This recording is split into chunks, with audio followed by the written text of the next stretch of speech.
Muslim ರಾಷ್ಟ್ರ ಮಧ್ಯದಲ್ಲಿರುತ್ತಿರುವಂಥ ಒಂದು ರಾಷ್ಟ್ರ. ಅದನ್ನು ಅಲ್ಲಿಂದ ಓಡಿಸಿ ಇವತ್ತು ಪ್ಯಾಲೆಸ್ತೀನಿಗಳನ್ನು ಗಾಜಾ ಸ್ಕ್ರಿಪ್ಟ್ ಏನೋ ಕೊಟ್ಟಿದ್ದಾರೆ, ಗಾಜಾ ಸ್ಕ್ರಿಪ್ಟ್ ಅಂತ ಕರಿತೀವಿ ನಾವು ಅದಕ್ಕೆ.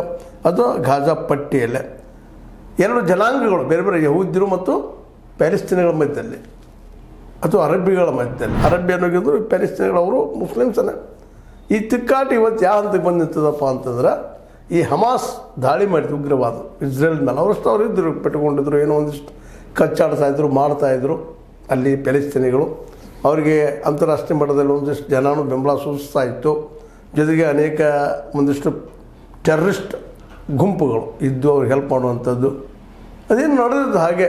ಅದರಲ್ಲಿ ಅಮೇರಿಕ ಮಧ್ಯಸ್ಥಿಗೆ ವಹಿಸ್ಕೊಂಡು ಮುಂದುವರಿಸ್ಕೊಂಡು ಹೊರಟಿತ್ತು. ಆದರೆ ಹಮಾಸ್ ಅವರು ಇದನ್ನು ಇಲ್ಲ ಅಲ್ಲಗಳಿಲಿಕ್ಕೆ ಹೋಗಿ ಅದನ್ನು ಪೂರ ಓಡಿಸ್ಲಿಕ್ಕೆ ಹೋಗಿ ಇಸ್ರೇಲ್ ಕೆನಕ್ಕೆ ಇವತ್ತು ಯಾವ ಹಂತಕ್ಕೆ ಬಂದಿದ್ದಾರೆ ಅಂದ್ರೆ ಅವರಲ್ಲಿ ಬದುಕುಳಿಯುವುದು ಸಹಿತ ಕಷ್ಟ ಹೋಗ್ಬಿಟ್ಟದು. ಯಾಕಂದ್ರೆ ಕಳೆದ 21 ತಿಂಗಳಿಂದ ಶುರುವಾಯ್ತಿದ್ದು ಯುದ್ಧ. ಆ ಪೂರ್ವದಲ್ಲೆಲ್ಲ 48ರಿಂದ ಯುದ್ಧಗಳಾಗಿದ್ದಾವೆ, ಮೆಂದಲ್ ಆಗಿದ್ದಾವೆ, ಎಲ್ಲರೂ ಸುಮ್ಮನಾಗಿಬಿಟ್ಟಿದ್ರೆ.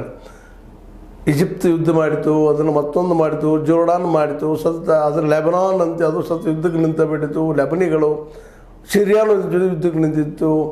ಮತ್ತು ಇಂಡೈರೆಕ್ಟಾಗಿ ಅರಬ್ ದೇಶಗಳು ಸಹಿತ ಇದಕ್ಕೆ ಹೆಲ್ಪ್ ಮಾಡಿದ್ರು ಪ್ಯಾಲೆಸ್ತೀನಿಗಳಿಗೆ. ಇರಾನು ಇದರ ಪರವಾಗಿ ನಿಂತಿತ್ತು, ಇರಾಕು ಇದ್ರ ಪರವಾಗಿ ನಿಂತಿತ್ತು. ಆದ್ರೆ ಇವರೆಲ್ಲರೂ ಮೀರಿ ಇಸ್ರೇಲ್ ಇವತ್ತು ಬೆಳೆದು ನಿಂತಿದ್ದು, ಅವರು ಎದುರಾಗಿ ನಿಂತಿದ್ದು. ಎದರಿಂದ ಅಂತಂದ್ರೆ ಕೇವಲ ಧರ್ಮದಿಂದ ಮಾತ್ರ ಅಲ್ಲ, ಅವರು ತಮ್ಮ ವಿದ್ವತ್ತಿನಿಂದ ವೈಜ್ಞಾನಿಕತೆಯಿಂದ ಸಣ್ಣ ರಾಷ್ಟ್ರ ಇವರೆಲ್ಲರೂ ಎದುರು ಹಾಕ್ಕೊಂಡು ನಿಂತಿತ್ತು. ಜೊತೆಗೆ ಅಮೇರಿಕ ಹೆಲ್ಪ್ ಇತ್ತು. ಬರೀ ಹೆಲ್ಪ್ ಒಂದೊಂದೆಲ್ಲ ಸಾಧ್ಯ ಅಂತಲ್ಲ, ಆದರೆ ಗಟ್ಟಿಮುಟ್ಟಾದ ಹೆಲ್ಪ್ ಇತ್ತು. ಅದರಿಂದ ಇವರು ಸಾಧಿಸಿಬಿಟ್ರು, ವೈಜ್ಞಾನಿಕವಾಗಿ ಬೆಳೆದ್ಬಿಟ್ರು. ಸಣ್ಣ ರಾಷ್ಟ್ರನ ಒಂದು ಜಗಕ್ಕೆ ಮಾದರಿ ಅನ್ನೋ ಹಂಗೆ ಮಾಡಿದರು.